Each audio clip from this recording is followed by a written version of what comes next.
Yeah.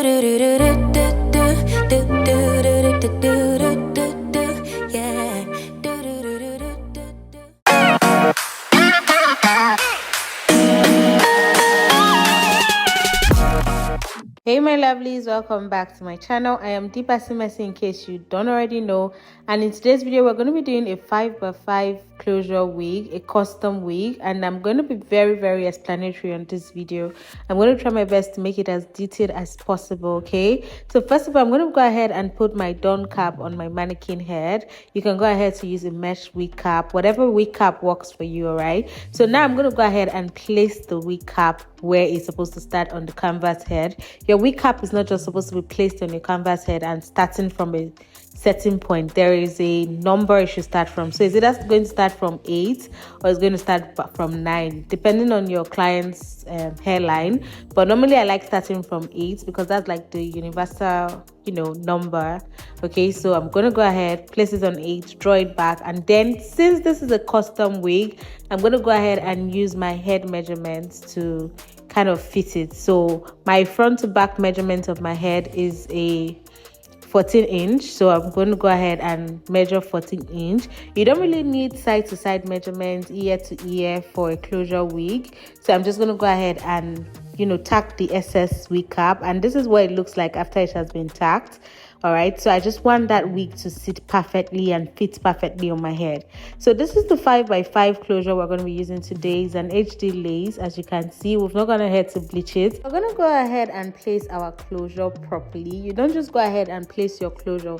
Everything of this wig making has to do with calculations, to be honest with you, because every head is different. Okay, so one thing you want to take note while placing your closure is you want to place it with a bit of hair in front. Okay, maybe like how many inch, like ½ inch left in front, and you want to make sure you place your closure as flat as possible. This will help in making sure your wig lays super flat. Okay, so I've gone ahead to place that. You can see that it's not yet straight because I'm not done. I've not placed the back. There's a lot of, you have to remove the pin, place again to just make sure you get the right size. Okay, make sure you get it flat and well placed. So you see it's not really placed properly. I'm still going to go ahead, remove the pins, make sure they are well placed like you can see me doing. Now I'm trying to show you that you must lay it flat. You don't want it to be bumpy. Make sure you're dragging it very well. It's properly laid flat. Okay, so see, the both sides of the closure are properly laid flat, and that's what you want to achieve. Okay, so I went ahead to take off the hair from the, just pack the hair in a bun so I can see what I'm doing, because the hair on this closure is a lot actually. So now I'm going to go ahead and sew that down once I'm done laying it flat. Okay, so I've gone ahead to sew one side of the closure down, and what I do is I use 2 different needles. So I use one needle to the back of the closure and then another needle from the other side to the back of the closure. That's how I typically use sew my closure down. You don't have to do this. You can use one needle and sew it all the way around, but I like doing it from one side to the other with another needle from one side to the other, if that makes any sense. So now I'm going to go ahead and just start tacking down, and I like tacking down from the middle so that it doesn't lose. This will just help it not to lose very quickly, because I'm going to tack it to the front and then I'm going to go back and tack it again to the back of the closure, if that makes any sense. Let me know if I'm not being explanatory, but I'm trying my best to make sure I'm very detailed as possible. But let me know if you have any question in the comment section down below. All right, so now I'm going to go ahead and tack it. Nothing major, just making sure that it's well pinned and it's well flat. Okay, I'm making sure that it's flat because it's very important, because once you start laying it, once you start putting it on, if you don't make it flat now, it's going to show. Your wig is not going to slip down and you're going to be wondering, why is my wig not flat? Why is it not super flat? It's because you did not get the sewing properly. Okay,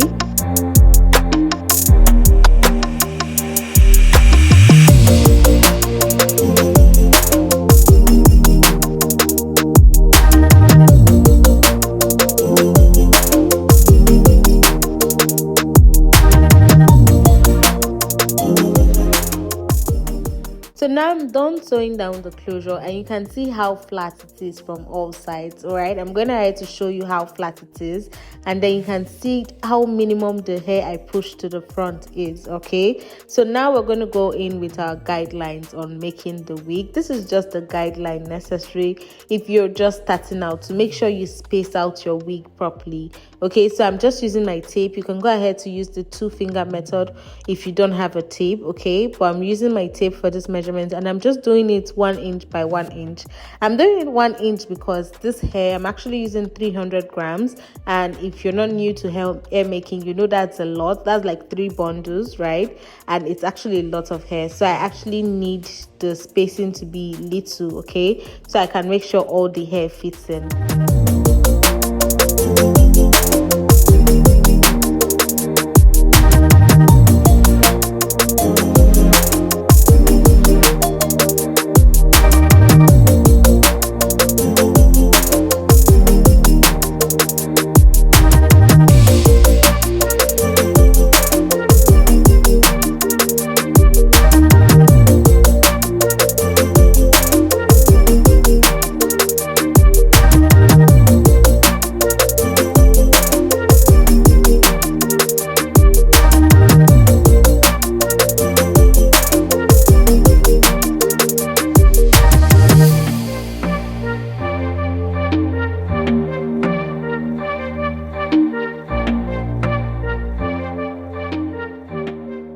My love, this is the guideline. This is what is looking like. I know it looks a bit scattered, but that's just honestly because I'm filming, and when you're filming, it's not as easy to kind of make your lines as straight as you want to, because you're trying to hide from the camera, you're trying to make sure you're in focus. Just have that at the back of your mind. So you want to make sure to make it as straight as you can, but it's not even a necessity, honestly. And you do not have to use this marker. You can go ahead to use chalk, so you can wash it off afterwards, especially if you're making for a client. But this is for me, and I needed it to be in a lighter pen, so I can actually kind of show you exactly what I'm doing for your benefit, so you see what I'm doing. So you can go ahead to use a chalk, okay, that works too. You can go ahead to use anything to mark it that will be easy for you, especially if you're looking for that very clean, very finished look, or if you're not going to be able to wash the wig afterwards when you're giving it to your client. Okay.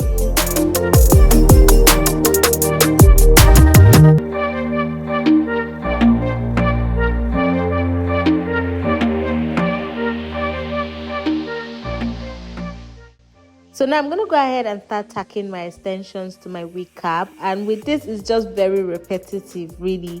Honestly, the step of wig making is just some calculations, and then the rest of it is just you repeating and repeating and repeating. Okay, so basically I'm just going to go ahead and tack. Basically how I start my weft is make sure that the needle, I'm using a curved needle and a silk thread. Okay, I make sure I pass the needle to the weave and then to the wig cap. That's how I start. Then I go ahead to start, tacking as usual. All right, so just watch what I'm doing. Basically very explanatory how I'm tacking it and making sure it's down. You want to make sure the thread is tight, so you do not have a situation where you pull the thread later on while you're brushing the wig and then your wig start loosening. Okay, so you want to make sure every stitch you put down is properly tight.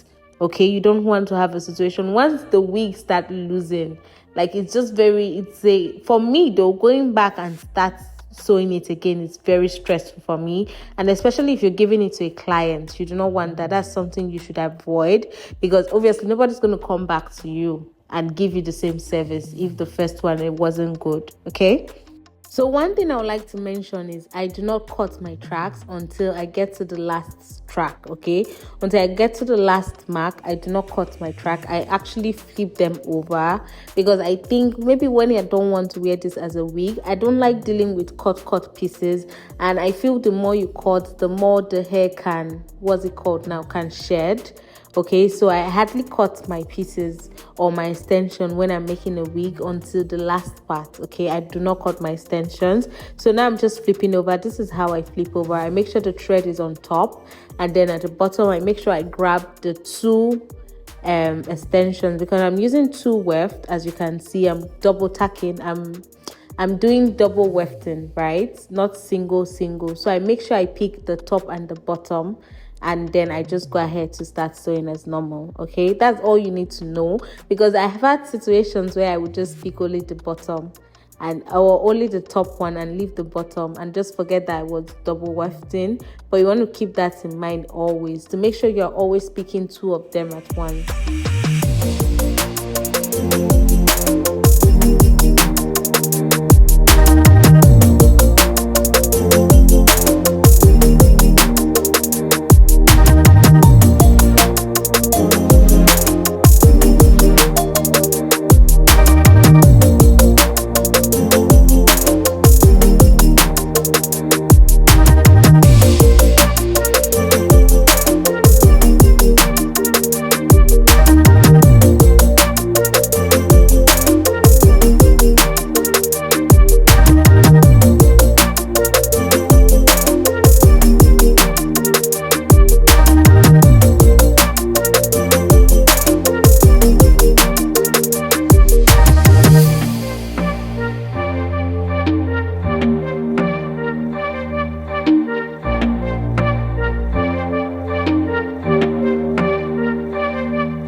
So this is the last track. This is the very last track, and this is the track you want to make sure you're sewing very close to the closure. So the needle is actually passing through the under of this track, and then it goes under the wig cap, and then it comes out through where the closure is, just a little bit of the closure. This will just help make sure that the two tracks are together.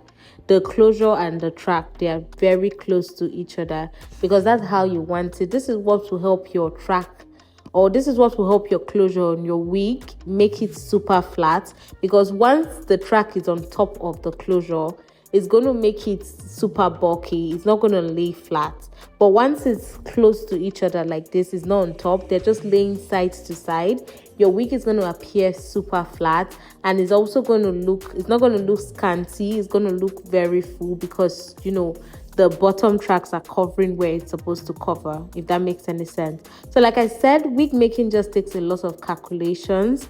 All right, it takes a lot of calculations and a lot of, you know, just using your own intellect, basically, because some people's head are different from other people's head. So you want to always keep that in mind.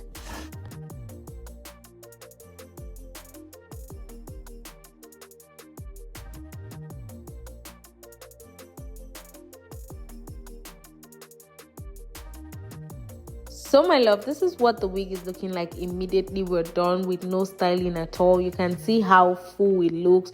You can see how well layered it looks, okay? All right, so very easy, very simple. This is what the wig looks like after a bit of styling. So we're just gonna head to pluck, to style a bit, basically nothing serious, and it still looks very gorgeous. Okay, let me know what you think down below in the comment section. Thank you so much for watching, and if you have any question, make sure to ask it down below in the comment section also. Thank you so much for watching to the end of this video, and if you're watching the end of this video, you already know you're the what. You already know you're the real MVP. Thank you so much, and I'll see you in my next week video. Love you. Mwah. Bye.